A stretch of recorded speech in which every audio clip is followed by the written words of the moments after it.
General Silas Vance, the man who had spent the last decade digitizing the United States Army's Land Warrior program, sat in a modular, air-conditioned command trailer at the edge of the Chiquibul Forest in Belize. It was June. Outside, the humidity was 98%, and the temperature was a suffocating 95 degrees Fahrenheit. The jungle was a dense, emerald wall of rot, jagged limestone, and predators that didn't appear on a radar screen. Vance had authorized a $60 million Smart Jungle Initiative. He had sent 2 A-teams from the 7th Special Forces Group, the legendary Green Berets, to prove that American technology could conquer the world's most hostile terrain. He had equipped the Yanks with mesh network motion sensors, portable acoustic sniffers that could detect a footstep from a mile away, and a specialized bioshield tent system that used ultrasonic frequencies to keep insects at bay. He believed that the jungle was just a data set waiting to be processed. "Colonel," Vance said, his voice a low, self-assured rasp to his aide, "I'm looking at the Red Force telemetry. We have a 5-mile sensor cordon around the Green Beret base camp. We have Raven drones circling at 500 feet with multispectral thermal imaging. My screen says the perimeter is absolute. Tell me, has the SAS element even crossed the river yet?" The U.S. Army colonel beside him adjusted his glasses, staring at a bank of high-definition monitors. "General, the sensors are reporting zero kinetic activity, no heat signatures consistent with human movement, no acoustic anomalies. The Yanks have built a digital fortress in the middle of this swamp. According to the BFT, Blue Force Tracker, our boys are sitting in their bioshields, eating high-calorie smart rations, and waiting for the Brits to stumble into the first tripwire." A soft, rhythmic scritch, scritch sound came from the corner of the trailer. A British SAS major, a man with skin the color of old leather and a faded jungle smock that smelled of damp tobacco and wood smoke, was sharpening a Wilkinson sword survival knife. He didn't look at the monitors. He didn't have a tablet. He had a hand-drawn map of the Chiquibul on a piece of greaseproof paper. "General, the Yanks aren't in a fortress," the major said, his voice a dry, rasping whisper. "They're in a lighthouse. Your bioshield tents? They're generating an ultrasonic hum that every bat and jaguar for 10 miles can hear. Your mesh network? It's broadcasting an electronic signature so loud, it's probably visible from the moon. You've spent $60 million to tell the jungle, and my lads, exactly where you're sleeping. While your Green Berets are waiting for a digital tripwire to go off, my lads have already finished their tea and are currently deciding which of your officers they're going to liquidate first. Before we reveal how a handful of British thinking soldiers turned the Green Berets' digital fortress into a $60 million cage, hit the subscribe button and turn on notifications. We are the only channel exposing the DNA of the ghost and why the Yank obsession with gadgets is a death sentence in the real green hell. If you're tired of the Hollywood version of Special Forces and want to see real tactical mastery, like this video right now. And tell us in the comments, do you think technology makes soldiers better or just lazier? Type Hereford in the comments if you stand with the SAS. To understand the hardcore humiliation of Part 1, you have to understand the Yank mindset. In the American system, the jungle is an obstacle to be overcome by engineering. The Green Berets arrived in Belize with tactical air conditioning, satellite-linked refrigeration, and smart clothing that used silver-ion fibers to prevent jungle rot. They built a camp that was visible from space because of the thermal bloom of their generators. But the jungle isn't an obstacle, it's an organism. In the SAS manual, the only way to survive the jungle is to become part of the rot. The SAS jungle troop had arrived in Belize 2 weeks early. They didn't bring tents. They didn't bring generators. They brought bashas, simple waterproof sheets, and hammocks. They spent the first 10 days acclimatizing. They stopped using soap. They stopped eating processed yank food. They started eating the local vegetation and the fish from the creek. Why? Because the human body emits a specific chemical signature based on what it consumes. The scent trap, the SAS major explained, pointing to the Green Berets logistics manifest. Your Yanks are eating beef stroganoff, MREs, meals ready to eat. They smell like a Western kitchen in the middle of a primary forest. My lads haven't eaten a Western meal in 10 days. Their sweat smells like the damp earth and the rotting leaves. Your acoustic sniffers are looking for the thud of a boot. My lads are moving toe to heel on the leaf pack.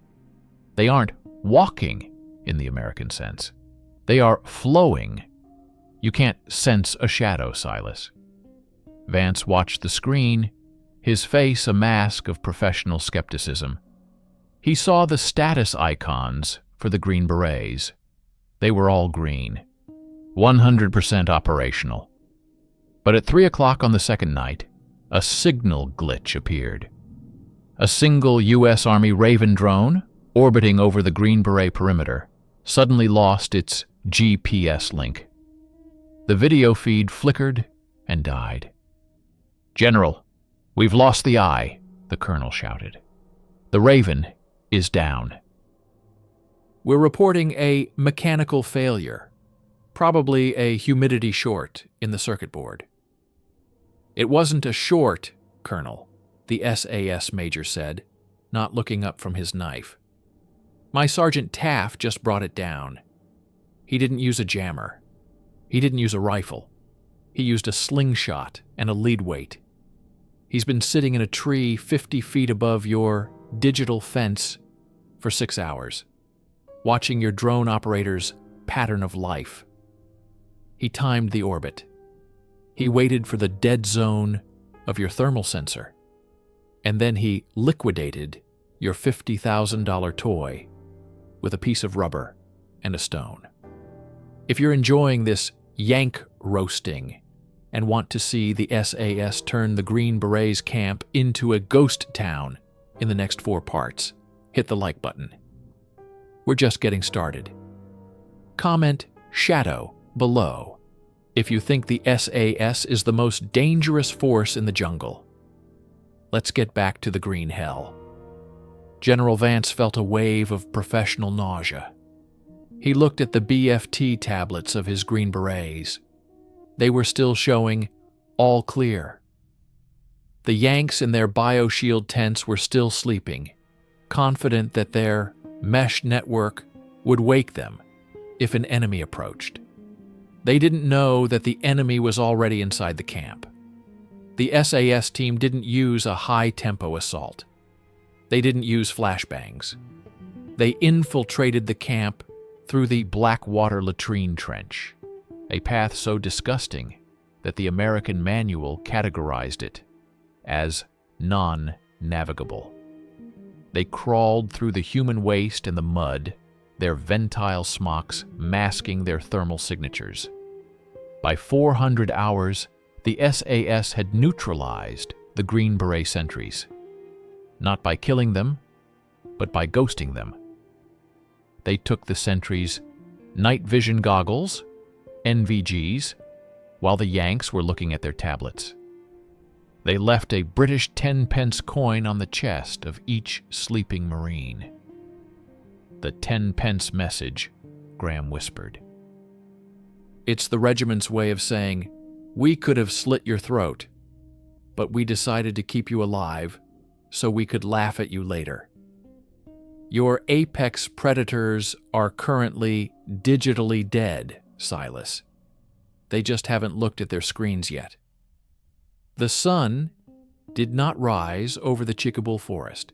It simply manifested as a sickly, yellow-gray light filtering through a 300-foot canopy of interlocking mahogany and ceiba trees. In the Green Beret base camp, the morning air was a solid, breathable wall of 90% humidity. General Silas Vance stood in his command trailer, his eyes fixed on the personnel biometric feed. For the first time in his 30-year career, he saw a data anomaly that his software couldn't explain. "Colonel," Vance said, his voice trembling with a cold, focused fury, "why is Team Alpha reporting a sync failure on their biometric vests? And why am I looking at a red status on their tactical inventory? It says their NVGs, night vision goggles, are offline. Did we have a localized EMP, electromagnetic pulse, that I wasn't briefed on?" The U.S. Army colonel was frantically typing on a terminal. "General, it's not an EMP. Team Alpha just woke up. They're reporting a psychological breach. The sentries were found at their posts, fully awake, but with no memory of when their NVGs were removed. And then there's the 10-pence issue. Every Marine in the first squad found a British coin sitting on their chest, right over the heart. The SAS major, leaning against the trailer's doorframe, let out a dry, rasping laugh that sounded like dry leaves skittering over stone. He took a slow sip of his tea and looked at Vance. "It's not a sync failure, Silas," the major said. "It's a standard failure. My lads didn't use a jammer. They used the jungle glide. They crawled within 6 inches of your apex predators while they were staring at their tablets. Your Yanks were so focused on the digital cordon that they forgot to look at the physical shadow. Taff and his team took those goggles because in the jungle, if you can't see the man right in front of you, you don't deserve $40,000 of technology. They left the coins to remind your boys that in a real war, they'd be biological waste by now. If you're enjoying this Yank humiliation and want to see how the British SAS systematically dismantled a $60 million American operation with nothing but knives and wits, hit the subscribe button right now. We are the only channel bringing you the hardcore truth of the thinking soldier. Like this video if you believe that a British sergeant is worth an entire American platoon. And tell us in the comments, what would you do if you woke up with a 10-pence coin on your chest? Type GHOST below to support the SAS. To understand the hardcore reality of Part 2, you have to understand the MRE humiliation. In the American system, the soldier is fueled by science. The Green Berets had arrived with smart MREs, high-protein, calorie-dense pouches that were supposed to maintain their peak kinetic output. They were stored in climate-controlled bins at the center of the camp. At 6:15, the Green Beret captain, a man named Miller, who had 3 tours in Afghanistan, ordered his men to fuel up for a search-and-destroy sweep. He opened the first bin. He didn't find beef stroganoff. He didn't find chicken pesto. He found a crate full of river stones, wrapped in the silver foil of the MRE pouches. On the top stone, someone had written in black permanent marker, "Have some real fiber, Yank. Cheers the boys." The stone ration protocol, Graham noted in his declassified summary. The SAS hadn't just infiltrated the camp. They had liquidated the Yanks' logistics. While the Green Berets were sleeping, the SAS had moved 200 kilograms of rations out of the camp and replaced them with river weight. They had done this without tripping a single seismic sensor or waking a single canine. Why? Because the SAS jungle troop knows that a dog won't bark at something that smells like the jungle. By eating the local fish and using the local mud, the Brits had masked their biological signature. To the American guard dogs, the SAS were just moving trees. Captain Miller stood in the center of the camp, his face turning a deep, humiliated red. "Where are my goggles?" he screamed into his radio. "Where is my food? How did they get inside the bioshield?" "The bioshield is your problem, Captain." The SAS major's voice crackled over the camp's hijacked PA system. "It creates a dead zone for insects, but it also creates a sound trap. The ultrasonic hum covers the noise of a man opening a zipper. You built yourselves a soundproof box and then sat inside it. We didn't get inside the bioshield, son. We were always here. You just didn't look up from your screen." This is the thinking soldier versus the weapon soldier. The Green Berets, now hungry, blind, and psychologically rattled, decided to execute a linear search of the immediate perimeter. They grabbed their Scar H rifles and their acoustic sniffers. They moved in a standard infiltration formation, loud, heavy, and dependent on their Gore-Tex boots. But the Chiquibul Forest is a tactical filter. As the Yanks moved into the primary growth, their technology began to decay. The humidity, sitting at nearly 100%, began to wick into the electronic seals of their smart gear. The mesh network radios began to overheat because there was no airflow under the canopy. The acoustic sniffers, designed to detect footsteps on dry ground, were washed out by the constant, rhythmic thud of water dripping from the leaves. The technology entropy, Thorne noted. The Americans were fighting the environment. The British were using it. Every time a Green Beret tripped on a buttress root or swore because of a fly bite, they were sending a kinetic pulse through the forest. My lads were sitting in the vines, less than 10 meters away, recording their frustration. Taff even managed to film the Yank captain crying because his smartwatch had shorted out. The humiliation reached a hardcore peak at 10 o'clock. The Green Berets reached a small clearing 3 miles from their camp. They were exhausted, their silver ion shirts soaked in sweat and sticking to their skin. They felt like they were being watched by 1,000 eyes. Suddenly, the acoustic sniffers went wild. A high-frequency squeal filled the Yanks' earpieces. "Contact! Left!" Miller shouted, his squad dropping into a standard reaction drill. They began to spray suppressive fire into the green wall, thousands of dollars of 7.62 millimeter ammunition chewing up the trees. They fired for 30 seconds. The smoke from their rifles hung in the air, refused to dissipate in the heavy humidity. When they stopped, there was only silence. Miller moved forward to the contact point. He found no bodies, no SAS. He found a Sony Walkman from 1995, taped to a mahogany trunk. It was plugged into a tactical speaker the Yanks had lost the night before. The Walkman was playing a tape of British football chants on a loop. "The acoustic decoy," Graham explained to Vance. "My lads didn't even have to be in the clearing. They used your own lost gear to trigger your reaction drills." You just expended 400 rounds of ammunition on a piece of plastic and a tape of West Ham fans singing. You're combat ineffective, Silas. Not because you're dead, but because you're out-thought.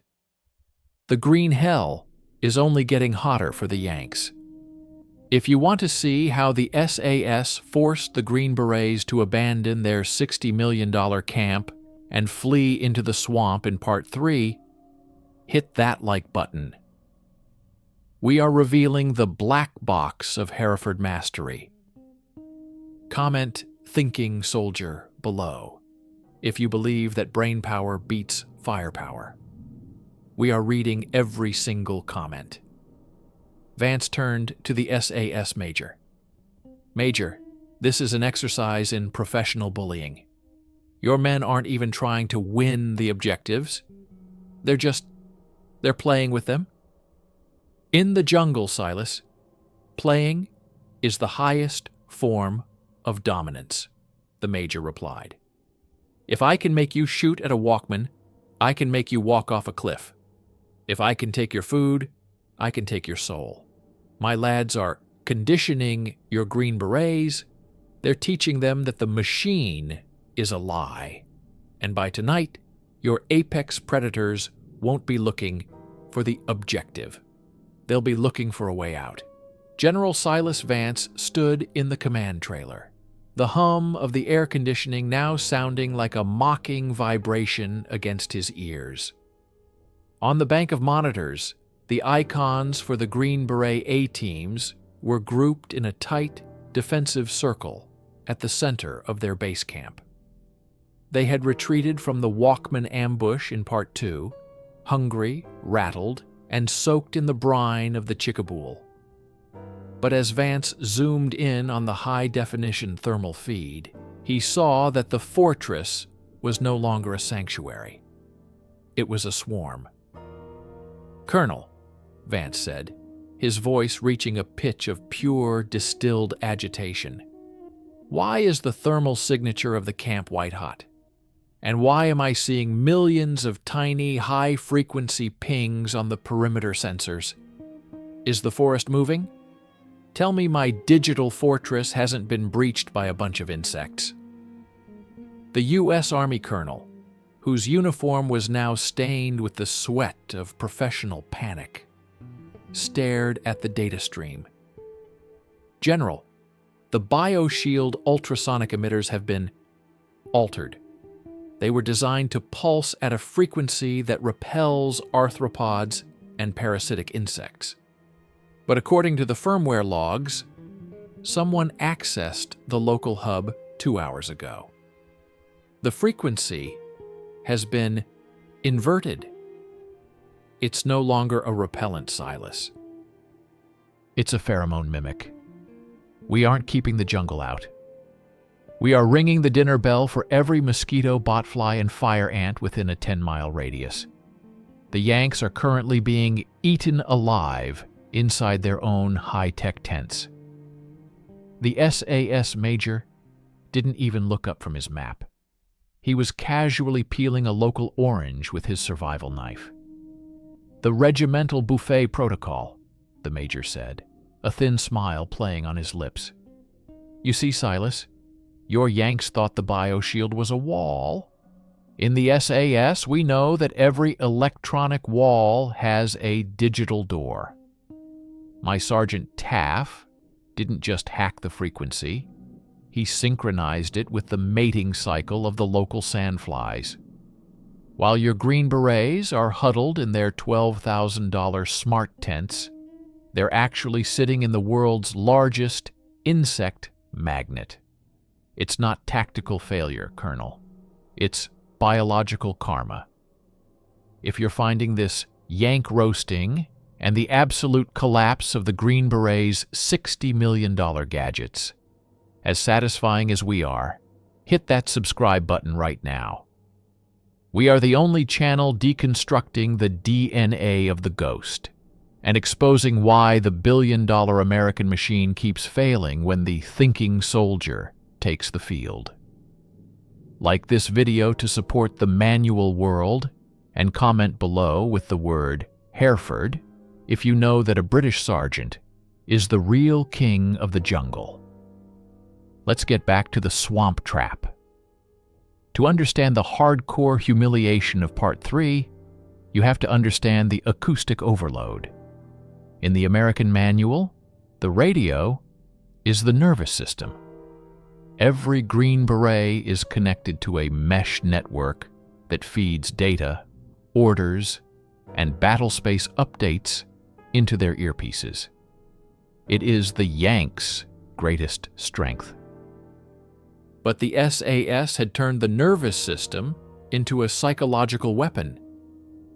As Captain Miller and his men sat in their insect-infested camp, trying to swat away thousands of mosquitoes while their silver ion uniforms failed, their radios suddenly came to life. It wasn't a command from Vance. It wasn't a tactical update. Every earpiece in the camp began to broadcast the BBC World Service at maximum volume. Then it switched to a loop of Monty Python sketches. The Green Berets couldn't turn the radios off. The master admin control had been locked by the SAS signals specialist. The hummingbird effect, Graham noted in his declassified summary. The Americans were in a state of sensory dissonance. They were physically being bitten by a swarm of insects, and their elite communication system was mocking them with British comedy.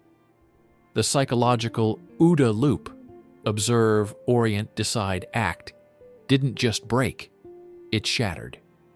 Captain Miller was found trying to smash his own radio with a rock just to get 30 seconds of silence. Vance watched the biometric feeds of his men.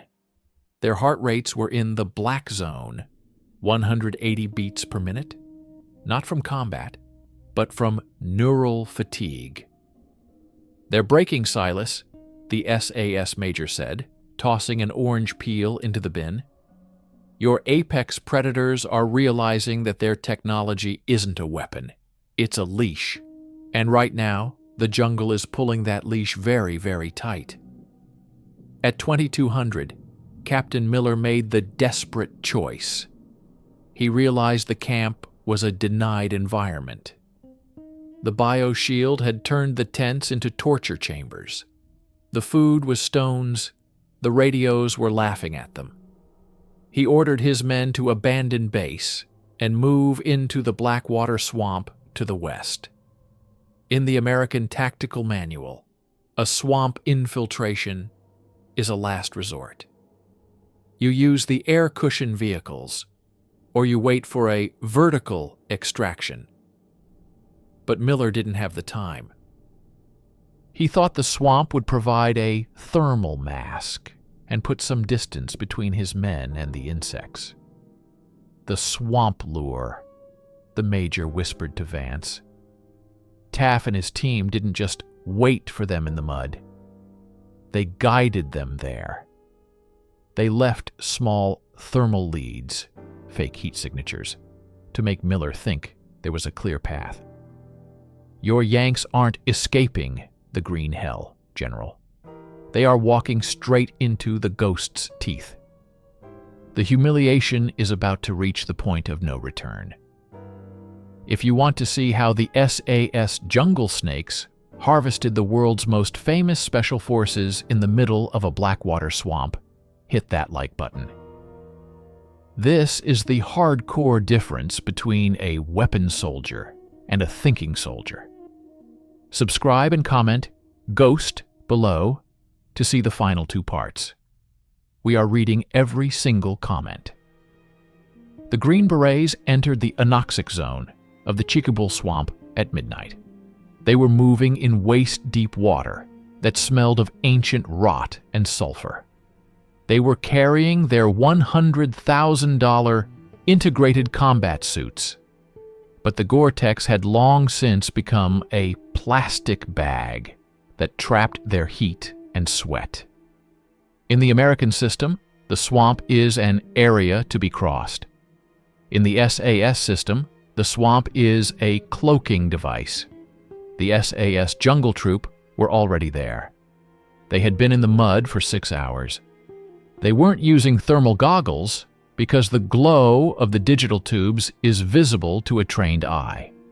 They were using passive acoustics, listening for the splash thud of the heavy yank boots. One SAS trooper, a man named Geordie, who could track a shadow through a coal mine, was submerged to his chin in the black water. He had a rebreather that produced no bubbles. He was wearing a ghillie wrap made of local swamp grass and mud. To the Green Berets, he was just another clump of rotting vegetation. As Captain Miller's squad moved past, struggling with their smart rifles that were now jammed with silt, Geordie didn't fire a shot. He didn't have to. He reached out from the mud and gently, with the manual precision of a surgeon, removed the battery pack from the lead Marine's tactical vest.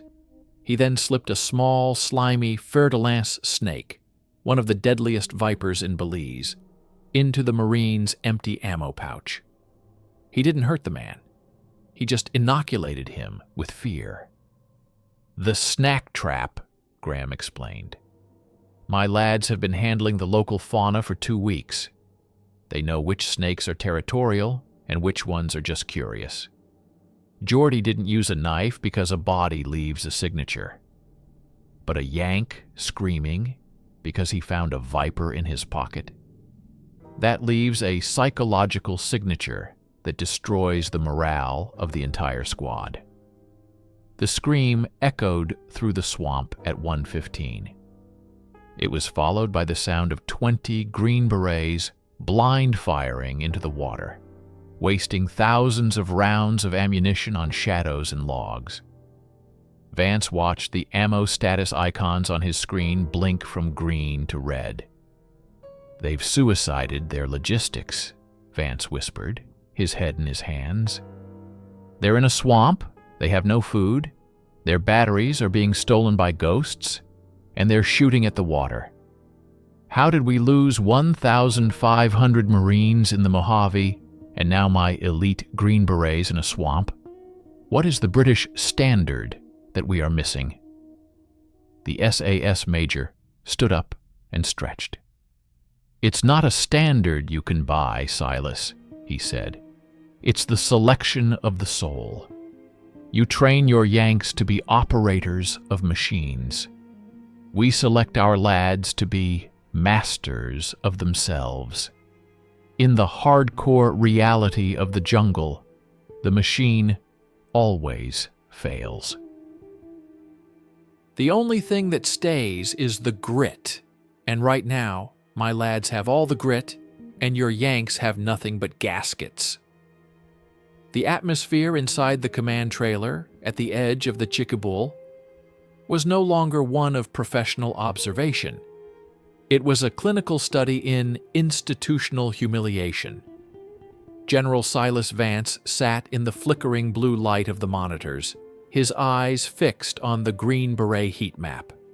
The icons for his elite A-teams were no longer moving. They had ceased their linear search and were now huddled together on a tiny 3-meter patch of elevated mud, a hanging island in the middle of the Blackwater swamp. "Colonel," Vance said, his voice a flat, vibrating line of suppressed rage. "I'm looking at the ballistic expenditure log. In the last 4 hours, my Green Berets have fired 6,000 rounds of 7.62 millimeter ammunition into the mud. They are reporting multiple contacts on all horizons. They're calling for an emergency fire mission from the 105 millimeter batteries at the extraction point. But my Raven drones, the ones that haven't been slingshotted out of the sky, show absolutely zero human movement within 500 meters of that island. Tell me, are my men fighting the jungle, or have they finally lost their minds?" The U.S. Army colonel didn't look up from his datapad. He couldn't meet the general's eyes. General, the Green Berets are reporting acoustic saturation. They're hearing voices in the trees. They're hearing the click of British safety catches from every direction. Every time they try to move off that island, a disturbance occurs. A branch breaks, a splash happens, or a low-frequency whistle echoes through the canopy. They're convinced they're surrounded by a full SAS squadron. They've established a 360-degree final protective fire, FPF, perimeter. They're waiting for the sun to come up so they can see the ghosts they're fighting. The SAS major, who was now drinking a fresh cup of tea made with rainwater he'd collected in a tin mug, let out a slow, rhythmic whistle. "The Symphony of Shadows, Silas," the major said. "It's an old trick we perfected in the jungles of Malaya in the 50s. You see, the Yank brain is programmed to look for symmetry. You want a front line. You want a clear enemy signature. But my lads don't give you symmetry, they give you neural static. If you're enjoying this absolute Yank roasting and the total psychological liquidation of the Green Berets, hit the subscribe button right now. We are the only channel deconstructing the DNA of the ghost and exposing why the $60 million American machine is currently paralyzed by a few British sergeants with whistles and mud. Like this video to support the thinking soldier doctrine, and comment below with the word ghost if you know that the SAS is the real king of the green hell. Let's get back to the symphony. To understand the hardcore humiliation of Part 4, you have to understand the acoustic mirage. In the American system, signature management is handled by electronic jammers and stealth fabrics. But in the SAS, signature management is an art form. The SAS team, led by Sergeant Taff, didn't use a single radio to coordinate the ambush on the island. They used jungle echoes. They had positioned 4 men in a diamond formation around the Green Beret position. Each man was equipped with a simple, high-pitched bird call whistle and a length of fishing line tied to distant branches. "The kinetic puppetry," Graham explained, pointing to the erratic movements of the Green Beret icons. Taff pulls a string, a branch breaks 50 meters to the left of your Marines. They turn and fire. Then Geordie blows a whistle 20 meters to their right. They pivot and spray. They are dancing to a British rhythm, Silas. While your Yanks are wasting their ammunition on trees, my lads are sitting in their hammocks, 3 meters above the water, watching the symmetry addicts have a collective nervous breakdown. Vance watched the biometric feeds. The adrenal spike was constant. The Green Berets were in a state of hypervigilance, a psychological condition where the brain starts to hallucinate threats because it is too exhausted to process reality. "They're data drunk, General," Thorne noted in his declassified summary. The Americans had so many sensors telling them all clear, while their ears were telling them danger, that the cognitive dissonance physically paralyzed them. Captain Miller was found in a catatonic state, staring into the dark, clutching a smart tablet that was showing him a 3D render of an empty forest, while he could physically hear the ghosts laughing at him. The humiliation reached a hardcore peak at 2 o'clock. The Green Berets, out of food and low on water, decided to use their high-tech water filtration systems to drink from the swamp. They deployed their nano-filter pumps into the black sludge. But the SAS jungle troop had already inhabited the water. One SAS trooper, a man named Smudge, who had spent 6 months living with the indigenous tribes of the Amazon as part of his regimental cross-training, had swam under the mud island using a closed-circuit rebreather.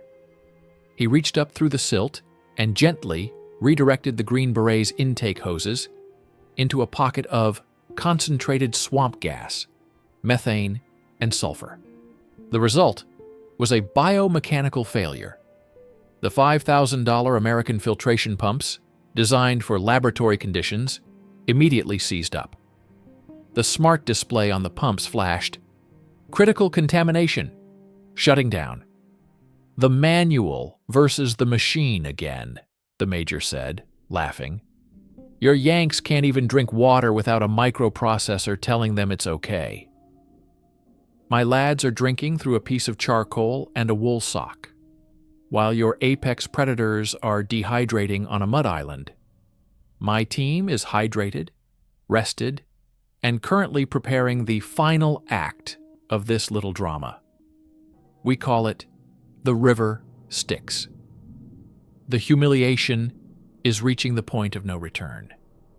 If you want to see how the SAS forced the Green Berets to beg for an extraction in the middle of a simulated war zone, hit that like button. We are revealing the black box of Hereford mastery. Comment, thinking soldier, below, if you believe that grit beats gadgets. We are reading every single comment. At 4 o'clock, the final stand occurred. The Green Berets, convinced they were being overrun by a massive force, requested a danger-close airstrike on their own perimeter. "General, they're calling for fire on my position," the colonel shouted. "Miller says the ghosts are inside the wire. He says he's lost 10 men to silent takedowns. But the drones see nothing. We can't authorize a strike on a ghost signature." "They haven't lost any men, Colonel," the major said, standing up and putting on his beret. "My lads just harvested them." While Miller was looking at his screen, Taff and Smudge just pulled 4 of your apex predators into the mud. No noise, no struggle. Just a hand over the mouth and a British welcome into the dark. Your Yanks are currently tied to a tree 500 meters away, being fed real food and learning how to tie a knot without a YouTube tutorial. Vance sat in silence. He saw the readiness screen. The Green Berets, 15% combat effective. The SAS, 100%. One squad of British thinking soldiers had liquidated 2 American A-teams without firing a single kinetic round. "The green hell wasn't the jungle, Silas," the major whispered as he headed toward the door. "It was the realization that you've built a military that can win a war against a satellite, but can't win a fight against a man in the mud. Your Yanks are weapon soldiers. My lads are predators. And the hardcore truth is that you can't train the difference. You can only select for it." The Symphony of Shadows is over. Now begins the autopsy of excellence.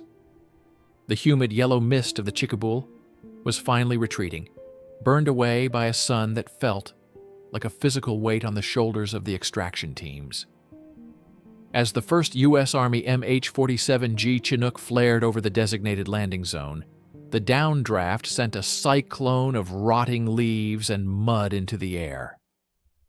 But the elite soldiers being hoisted onto the ramp didn't look like the apex predators who had arrived a week earlier.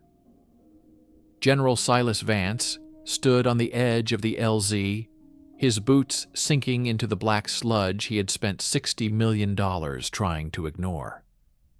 He watched his Green Berets, the finest unconventional warriors the United States could produce, stumble out of the swamp. Their $100,000 integrated combat suits were shredded. Their smart rifles were caked in silt, and their eyes were fixed in the 1,000-yard stare usually reserved for survivors of a catastrophic defeat. "Colonel," Vance said, his voice stripped of its command presence, sounding instead like a man who had just witnessed a religious miracle he didn't believe in. "Tell me the final count, not the simulated kills. I want the biological reality. How many of my men were functionally harvested by the Brits before the sun came up?" The U.S. Army colonel handed him a charred, mud-stained piece of greaseproof paper. It wasn't an American data printout. It was the regimental ledger left behind by the SAS Sergeant, Taff. "General," the colonel whispered, his face pale, "every single Green Beret on that island was tag killed. Taft's team didn't just take their goggles, they took their dignity. While our boys were established in their final protective fire perimeter, the SAS had managed to crawl between their legs and tie their bootlaces together. They found British 10-pence coins inside the sealed pouches of our captain's medkit. They even managed to leave a handwritten note inside the lieutenant's encrypted tablet case. It said, "Nice screen, Yank, but the jungle doesn't have Wi-Fi. Cheers, D Squadron. If you followed us through this 5-part descent into the green hell, you are part of the tactical elite who knows that a billion-dollar budget is a liability when the thinking soldier takes the field. Hit the subscribe button right now and turn on notifications. We are the only channel exposing the DNA of the ghost and the absolute yank tax of modern warfare. If you believe that human grit will always beat the machine, like this video and type Hereford in the comments. We are reading every single one of them. Now let's finish the autopsy. To understand the hardcore legacy of the Chiquibul humiliation, you have to look at the 3 pillars of failure identified in the Pentagon's subsequent Red Team inquiry. Pillar 1, the data dependency. The inquiry found that the Green Berets had become digitally blind. They were so accustomed to seeing the world through a thermal sensor or a Blue Force tracker that when the SAS liquidated their sensors in Part 1, the Americans lost their ability to orient. They were looking for an enemy that appeared as a red dot on a screen. When Taff and his team refused to become a dot, the American mind simply deleted them from the tactical reality. The SAS major was right. The Yank machine had built a glass house, and the British had simply turned off the lights. Pillar 2, the signature trap. The Green Berets' $60 million gadgets were electronic lighthouses. The report noted that every smart ration pouch, every silver ion shirt, and every acoustic sniffer sent out a biological or electronic pulse that the SAS used as a GPS coordinate. The Americans were symmetric in an asymmetric world. They tried to saturate the jungle with technology, but the jungle and the SAS simply absorbed the saturation and turned it into a target. Pillar 3, the manual proficiency gap. This was the most hardcore finding of all. The inquiry revealed that when the Green Berets' water filters failed in Part 4, they didn't know how to find organic water. When their GPS ghosted, they couldn't read the stars. They were industrial soldiers who were functionally helpless without a logistical tail. The SAS, conversely, were atavistic predators. They had inhabited the rot. They had biological supremacy because they had spent 60 years learning how to live in the dark without a battery. The thinking soldier versus the programmed Marine, Thorne noted in his final declassified summary. The British SAS survived and won because they had been selected for their ability to function in a vacuum. The Americans were trained to function only within a system. When the system was Trojan horsed by the British, the American Special Forces were left with no mental map for survival. They were high-end tools with no hand to guide them. General Vance looked at the SAS major. The major was standing by a mahogany tree at the edge of the camp, his faded smock blending perfectly into the bark. He was drinking tea from a tin mug, looking entirely indifferent to the chaos of the American extraction. "Major?" Vance said, his voice heavy with a new kind of professional respect. "Your jungle troop? It's not about the knives or the camo, is it?